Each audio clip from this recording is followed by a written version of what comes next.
بسم اللہ الرحمن الرحیم۔ شروع اللہ کے نام سے جو بڑا مہربان نہایت رحم والا ہے۔ ناظرین، آج کی ہماری کہانی ہے جادو کی چھڑی۔ پرانے زمانے کا ذکر ہے۔ کسی ملک میں ایک گاؤں تھا۔ اس گاؤں کے تمام لوگ سیدھے سادے تھے، مگر بیچارے تھے بہت غریب۔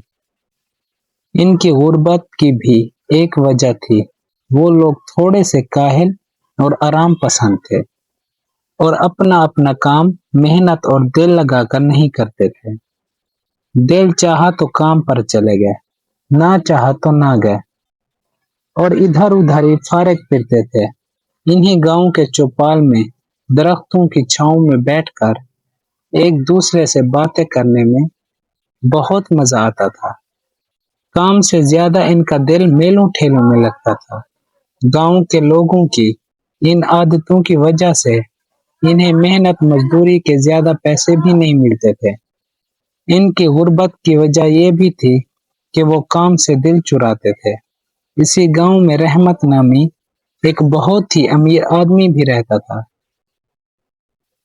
اس کی ایک بڑی سی حویلی تھی اور اس کے بہت سے نوکر چاکر تھے۔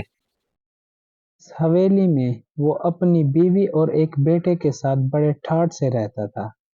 وہ نہایت لالچی، مکار اور خود غرض انسان تھا۔ اس کے پاس بہت ساری زمینیں تھیں، مگر وہ ان پر کھیتی باڑی نہیں کرتا تھا۔ اب ذہن میں یہ خیال پیدا ہوتا ہے کہ جب وہ کھیتی باڑی بھی نہیں کرتا تھا تو اس کے پاس اتنی دولت کیسے آ گئی تھی کہ وہ گاؤں کا سب سے امیر کبیر شخص بن گیا۔ اس کی ایک وجہ تھی، وہ گاؤں کے غریب ضرورت مند لوگوں کو سود پر قرض دیا کرتا تھا۔ فرض کرو اس نے کسی کو 500 روپے ادھار دیے۔ ان 500 روپوں پر وہ ہر ماہ ان سے اتنا زیادہ سود لیتا تھا کہ اصل رقم جوں کی توں رہتی تھی، اور قرض دار بیچارے پوری عمر سود ہی چکاتے رہتے تھے۔ سود کو تو اللہ نے حرام قرار دیا ہے، مگر اس کے باوجود یہ کام کرتا تھا، اور ایک مقررہ مدت کے بعد اسے سود کی شکل میں بہت سارے روپے مل جاتے تھے۔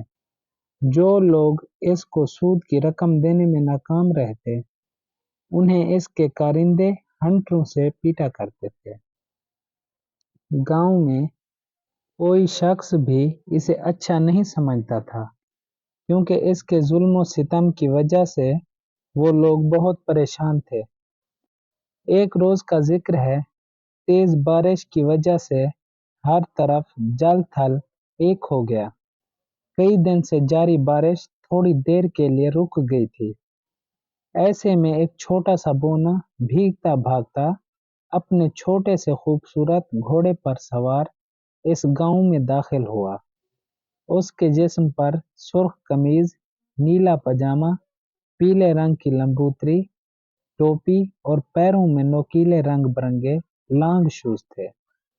اس نے سوچا جب تک بارشوں کا موسم ختم نہیں ہو جاتا وہ کسی سرائے میں ٹھہر جائے گا۔ اسے اپنے گھر جانا تھا، جو بہت دور پرستان میں تھا، اور بارشوں میں سفر کرنا بہت مشکل کام ہوتا ہے۔ وہ کسی سرائے کی تلاش میں ادھر ادھر پھرنے لگا۔ اچانک ایک جگہ اس نے بہت سارے لوگوں کا جمگھٹا دیکھا۔ شاید وہ گاؤں کی چوپال تھی۔ بہت سارے لوگ ایک گھیرے کی شکل میں وہاں کھڑے تھے۔ بونا بھی اسی حال احوال معلوم کرنے کے لیے ان کے پاس جا کر کھڑا ہو گیا۔